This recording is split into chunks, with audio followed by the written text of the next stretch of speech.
I'm Augustine, play bass. Hector, I play guitar. I am Connor, and I also play the guitar and sing. I'm Olivia, and I play rhythm guitar, and I also sing. I'm Jason, I play drums.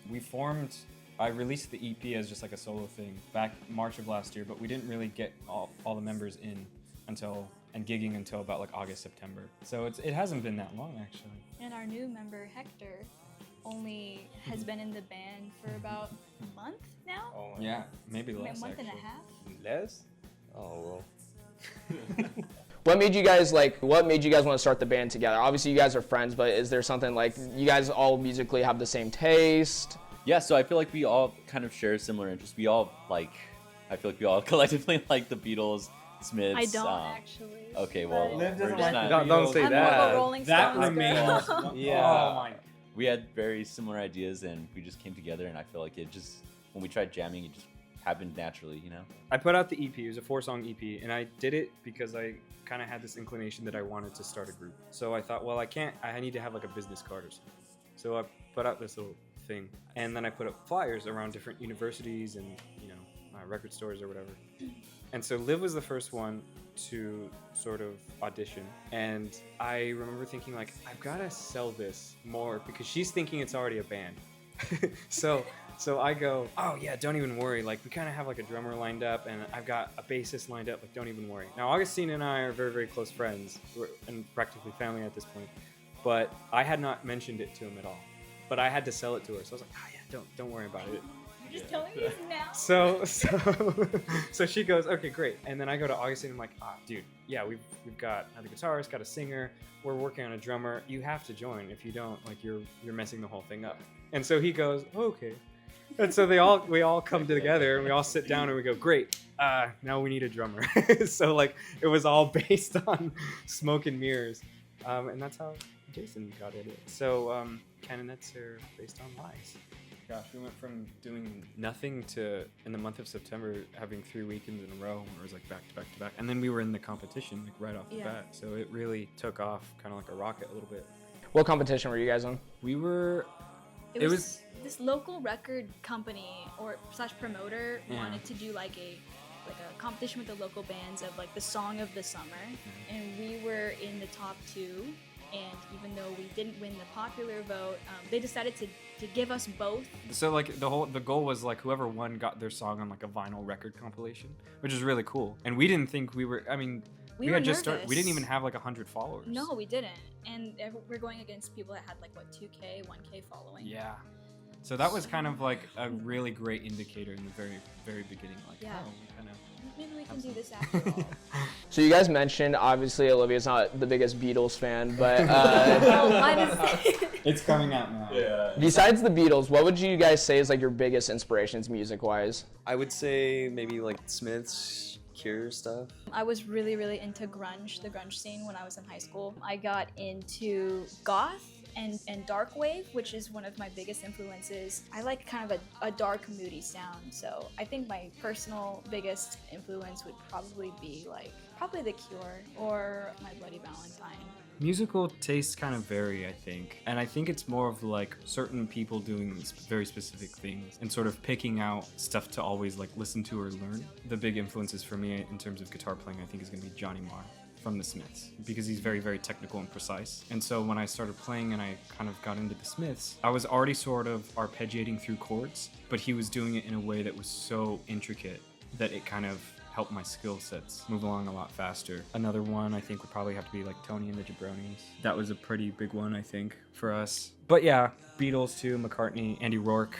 Picking out stuff anywhere you can, really, I think is the best thing. It's funny when we did start though, because Liv goes, I really like dark wave, and I go, what the hell is dark wave? Like I had no idea what it was. So I kind of started listening to this playlist where it had like the same drum beat like for an hour. The drum machine. Yeah.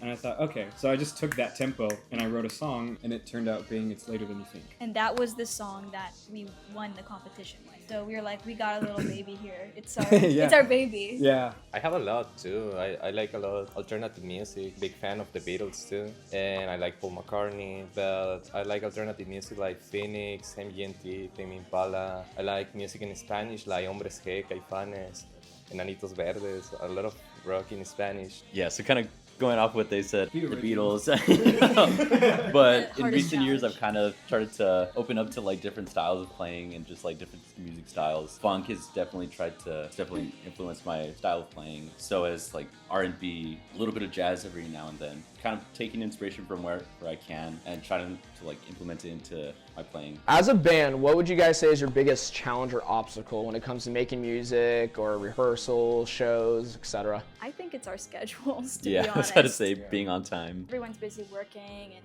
doing their stuff.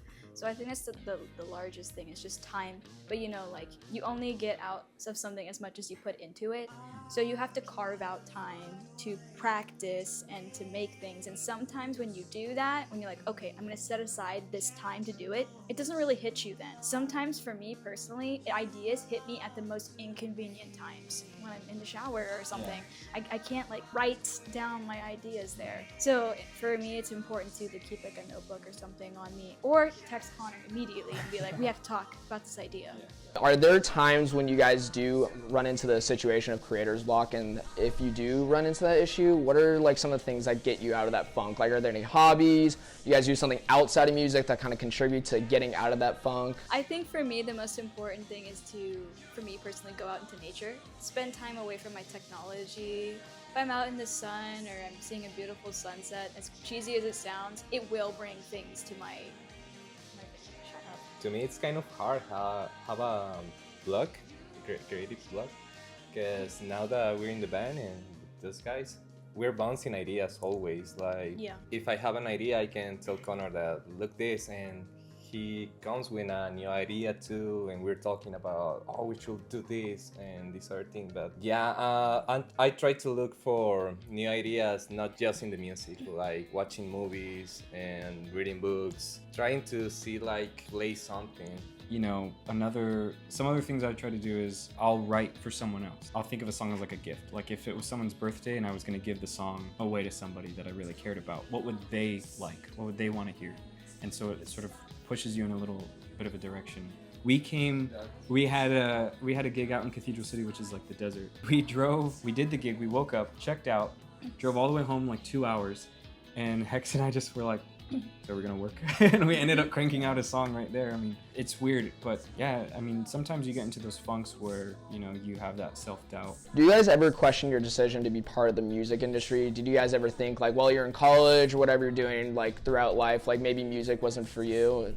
I feel like that's just a shared experience because I mean, just because it's not very lucrative starting out, and we've kind of learned that with how much we've been paid at gigs recently. Oh, Yeah, but I feel like once we like kind of just jam out a little bit, we kind of get reinvigorated with how much music really means to us, and I feel like we just kind of go back to our influences and we really just kind of dive back and see, okay, this is what I originally fell in love with doing. Yeah, so I mean, it's kind of realizing or just reminding ourselves where we want to be and just not really focusing on like how much we're gonna make from it. And I think, you know, we're all pretty aware of the fact that like 20 to 40,000 songs get put on Spotify every single day. So the goal isn't to be like famous or successful. It's like you put it out there and you let it go and you see what happens. And if we can stick to that mentality, I think we're just gonna be happier in the long run. Playing our musical instruments in Rubbing a it. music and sharing musical ideas. It's something that you can't really like put into words. I don't know. There's just a way about like being able to communicate with each other, you know, like in that way that just it just beats anything else. I know that we're very hard on ourselves when it comes to like our craft. We're always like, oh, this wasn't good enough. Oh, this was bad. Yeah. Oh, That like it needs to imposter be like this. But honestly, it's just fun being up there. I love performing. And so when I saw the flyer that says that they're looking for members at my school, I was like, oh, I need to hop on this because the influences are things I like. And I think the biggest mistake when you're making music is to think about how the audience is gonna perceive it. Just make stuff for yourself that you can be proud of. I think that is the most rewarding experience of saying, okay, I finally found the perfect way to express the situation that I went through, and now I can let it go. I can move on. It's cathartic, and I can move on with my life. What do you guys want your listeners to take away from your music? We're a little protective of, I think, the backgrounds of the songs, and I don't really like to reveal it that much. A lot of our stuff is about depressing things right now, unfortunately. We only have like a few happy songs. but we want to make more. Well, we have happy sounding songs. Happy sounding songs with sad stuff. Yeah, definitely. Like It's Later Than You Think is very, very personal, and I had the title because I'd heard it somewhere and I thought, oh, that's a good title. So then when Liv joined and I was kind of working on the song, I thought, well, I'll just throw that, and then it sort of started to influence itself a little bit. I think with the album that we're working on, it'll just be you decide what you think it means. As a band, what's the biggest lesson that you guys have learned? You know, again, we're very small and we're very new, so we have a lot to sort of make up for a little bit. And there's a lot of great bands. And I mean, you think about the size of LA County, right? There's like 10 million people in LA County, and there's thousands of great groups. So it's more about, you know, just kind of keeping your head clear and, you know, be humble and just try to do the best job you can, I think. I think if you really want to stand out, you have to do something completely different. But if you do something completely different, people are going to have a very extreme reaction to it, whether that be like negative at first and then eventually positive. Just like, look at like David Bowie or like, I don't know, Talking Heads. It's so freaking weird and unusual, but that's how you remember them. And, you know, people grew to like them because they were cool underground. I think for me the biggest lesson is to establish friendships with your bandmates, because that's how you're going to feel comfortable sharing your creative ideas with them, and that's how songs are born. Because being creative and having ideas, it's a very personal thing. We get like embarrassed or shy about sharing stuff, but when you're comfortable with them and you know that their feedback is just honestly meant to help you, I think that really makes the difference and is how things get done. I want to ask you guys about your new song, Help Wanted, your latest single. Give us some more on that.